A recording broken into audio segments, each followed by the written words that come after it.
Hello and welcome. It's The Chat. I am Manny.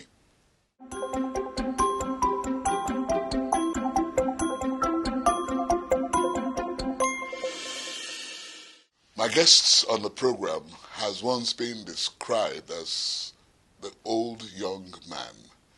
He's probably one of the most controversial politicians of the Second Republic.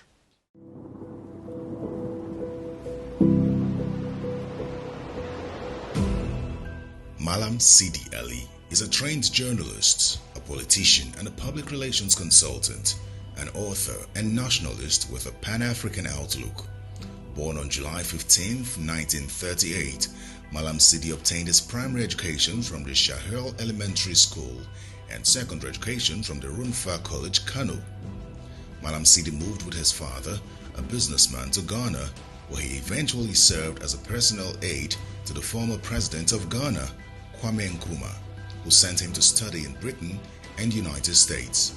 He is an alumnus of New York and Shaw University, where he studied journalism and personnel management. He actively engaged in politics while living in the United States of America and joined student politics, where he held positions in Pan-African students' organizations. He was deeply involved in the Youth League, Trade Union Congress, and the National Association of Socialist Students in Nigeria and Ghana. Malam Sidi's influence spans across a number of African countries.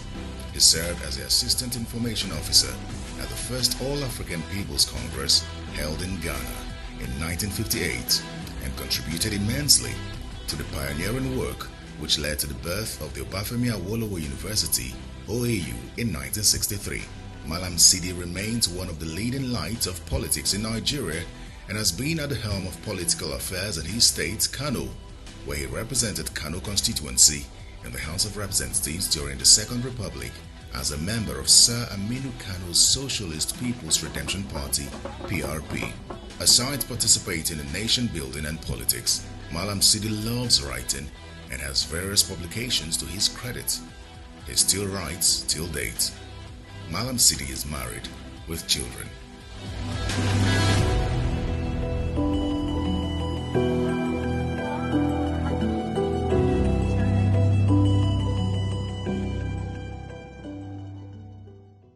Honorable Sidi Ali, you're welcome to the program. Thank you. So tell me something about your early beginnings. How did it start for you?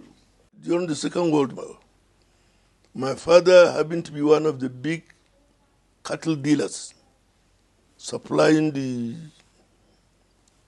British soldiers. And because the commandant of the military in West Africa, Frontier Force, was based in Accra, Ghana, this center. So it was there they got their payment, and so he went there and we followed him. When we went to Ghana, when the movement for freedom and so was developed, a lot of us went side and supported Kwame Nkrumah because we saw him as the weapon against the foreign rule. By that time, I became, I don't know whether you call it the radical student leaders, and was recognized by Kwame Nkrumah. So when we were expelled from... As a radical student leader? So a lot of us were expelled from government secondary schools. And then that's why he set up a secondary school called Ghana College, based in Cape Coast. There was a Kulungugu accident in which a bomb was thrown. Nkrumah was saved. So he got angry when I told him what was being said was not true. Yes, because you are not well educated. I'll send you to go educate. That's how I was sent to Britain. That is the story of how Nkrumah sent you to Britain. So what role did you come to play in Nkrumah's government? No, the Nkrumah, I came back. Unfortunately, while I was in America, the coup took place. So when I came back, although they gave me a job as a manager of a bank, I was detained for 18 months. That is the time when I knew Nigeria was working. Our embassies were working. What do you think would have happened to Africa if Nkrumah lived longer? It would have been greatest. We have been equal to foreign countries, America and others. We definitely would have been. Really? Oh, yes.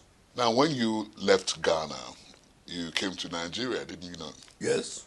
Did you start politics in Kano? Technically, yes. In fact, because of my writings. One of the interesting things is when election was being conducted, I had written an offensive article which led to my arrest and detention. I was in prison. You take pride in being arrested and I'm not detained? being proud, but when you wrote something, your conscience, and this is how they will answer instead of talking to you, what else can you do? I was vibrant. I want to express my this thing, but the military government was not prepared to accept this. So I was arrested. I was sent to detention. I was in detention. I was not charged and so on. Somebody came and took message from me to Dr. Olusola Saraki. At that time, they have an organization in Lagos called People's Parliament.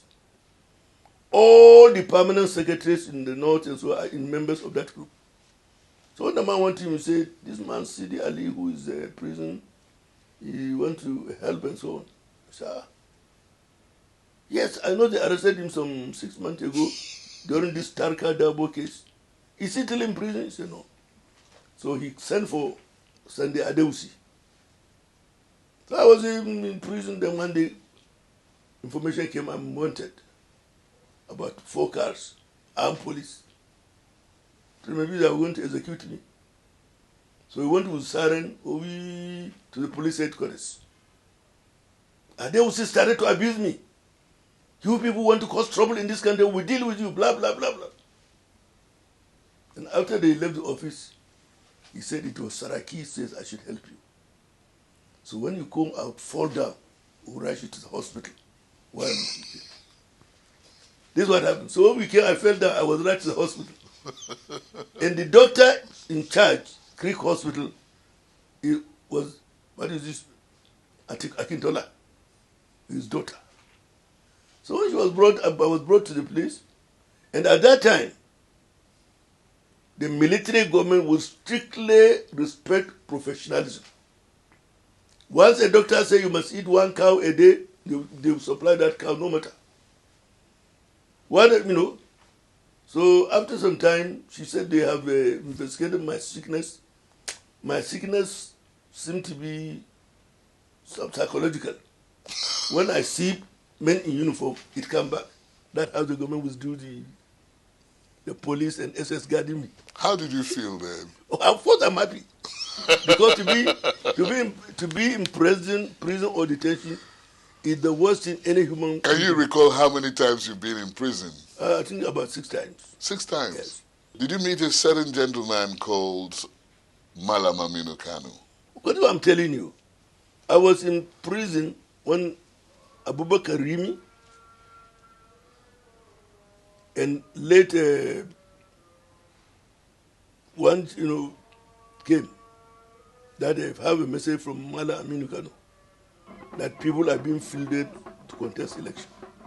And I'm fielded, I'm one of the candidates of PRP. This is how I got nominated.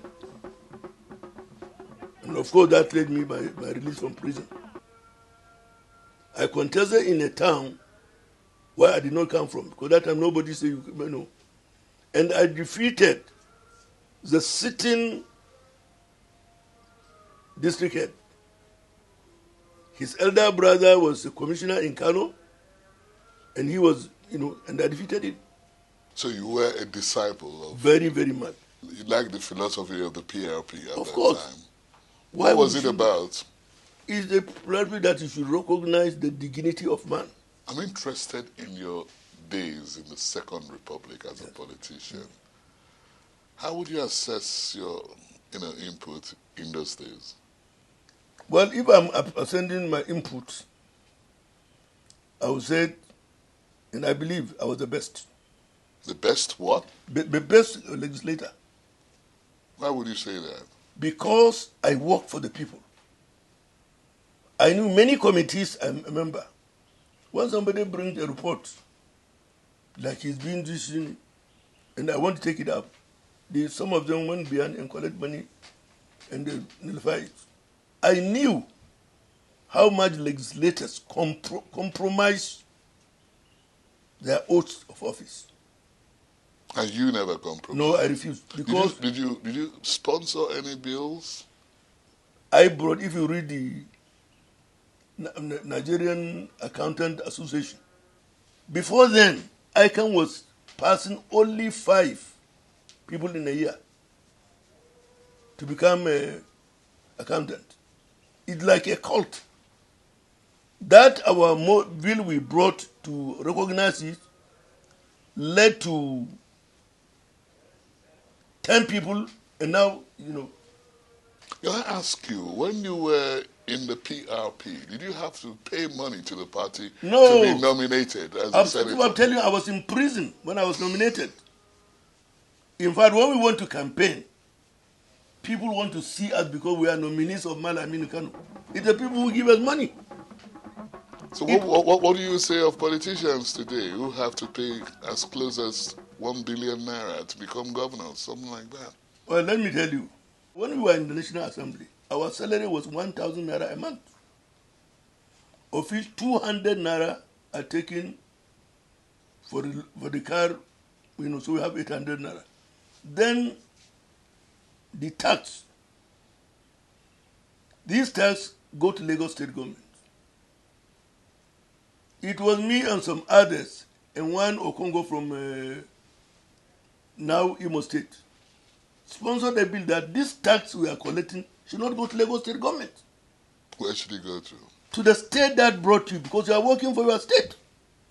Today, how do you feel about the salary of legislators? We are not even talking of the salary of legislators. It's something Nigerians ignore. They allocate themselves monthly millions of naira, and locally the revenue mobilization has made it clear they did not recommend that amount, but nobody raised the objection. Do you feel sorry for Buhari, President Buhari, or do you think he's not doing enough? Buhari is doing more than enough. Because if you come out to face these people, they will warn you, like all this money you are hearing. It wasn't a joke. If I'm from Niger Delta, I will form another militant against our representative. How on the cold period you spent billions of naira for what do you call it? COVID, this thing. And you go to Niger Delta, you feel very sad. You see the situation, you see this thing. In spite of all this, you're still kicking flavors. I don't know whether I'm kicking. I wish I. Well, okay. Let's put it this way: Do you see yourself as still relevant in today's politics? No, because the people you are going to deal with, the only language they understand is money. Take me through the incidents, in the Second Republic, where you pulled a gun in the house. What could have happened? I mean, well, I got to understand eventually that it was a toy gun, not a serious gun. It wasn't a toy gun, but it was so styled in order to lessen the situation. That's the truth. What happened was that there was a division, like I told you before. I think from the assessment of people, I was the best legislator. Because any issue that comes from the floor, if I sided it, because I do a lot of research, before that incident, I was slapped in the house. That's what came this. When they had that meeting, attempt was made to blackmail me. So this particular person just came, he slapped me. The idea was for us to struggle so that they can put it. But then some wisdom came to me. Somebody you didn't argue with, somebody you didn't fight with, there must be something. So I ignored him and went to sleep because the house was sitting at that time. So I went there, I passed and told the speaker, it's okay, that a particular member has slapped me from Bauchi State. I want action to be taken against him. So when I went to the speaker, I didn't pull because of the speaker. I told him, look, I've reported this matter to you for those and this, you didn't take action. I want you to know, I'm all when I move, I'm armed. And I opened and showed him. It was then he jumped and, he created this thing. You pick a question and you answer the question. How do I pick it? Yeah, pick a question. This question is absolutely no. Can you answer the question? Read out the question. Well, the question said, did you plan well for retirement? And do you feel financially secured? I did not plan for retirement. Why? Well, I didn't know the situation keep coming. For example, when I was in the civil service, that time federal government was allocating car assembly. And the salary was a senior officer was I think 58,000. In a year it's about 60,000 per annum. That was salary. Then one of the company from British Leyland came with the enticing this thing. If you work for us as a public relation and we get this thing, we'll pay you £25,000 and give me 2 cars in 2 Leyland cars. It's something I could never get after working for 30 years in civil service. So I resigned and did the public relation. And one time I have to follow Aditoro, who was the minister of, because I couldn't see him in Lagos. So there was a conference of the World Trade, and he was leading Nigerian delegation. So I went to Rome. It was in Rome that we put up in the same hotel. Then he saw me say, wearing Nigerian dress. He says, I'm Nigerian. So what are you doing here? I said, I came to see you. Came to see me? I said, yes, because your people will not allow me to see you in Lagos. That's how British Leyland was allocated.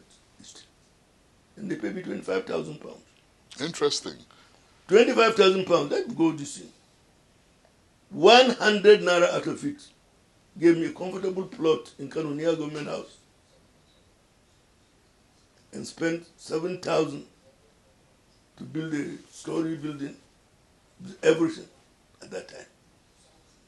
Something which if I had stayed in civil service, I will never make it. So that's how I entered into business of public. So what does that make you feel about the civil service? No, well, you see, it has 2 edges. Not much has changed since then. Not much, no, but what has changed is that the civil servants have now power to do favors to themselves by they award everything to themselves, even on the cover of name and so on. So the civil servants now are more comfortable than those before us. There was fear of God then. People are feared to touch certain things. How they don't? Did you at one time, I'm sure you did, you participated in the conference organized by President Jonathan? Yes, national conference. Yes. What was your role in that conference? Well, number one, I was a member of if you look at the certificates, I was a member of the national conference, nominated to represent civil society. But the initiator of the conference were not honest about it. Because a conference where you have Kano with over 10 million votes, less members than Bayelsa, it was not actually arranged to succeed. And at the conference, we have various groups. The Northern group want to see the chairman of the conference, Justice, late Justice, and say we don't want any vote to take place. Any issue that voting will come, we know we are already defeated. But even then, the final conference are supposed to be signed by the members. None of us were called. And when the Northern group went to the chairman of the conference, So we are not comfortable with what you say. Look, whether you like it or not, I've been given a job to do by President Jonathan, and I'll do it. So it was really a no-show. So no show. That's what happened. How did you feel about that? Well, very unhappy. Also in a separate group, like the group you see we took picture, which was headed by former Senate President from Enugu, Kenny Namani. Yes. He headed our group, he and the senator, We had fruitful, educative, and professional listening at the committee level. But would you like to see another one happen? Well, it depends. It's not the question of something happening. How are the people going to be selected for it? How do you want it to happen? What you want is you first, in democracy, majority always carry the vote. And you don't do conference when already there is a sitting legislature. Legislature is the one that have the public need to do it. Anything outside the legislature does not hold.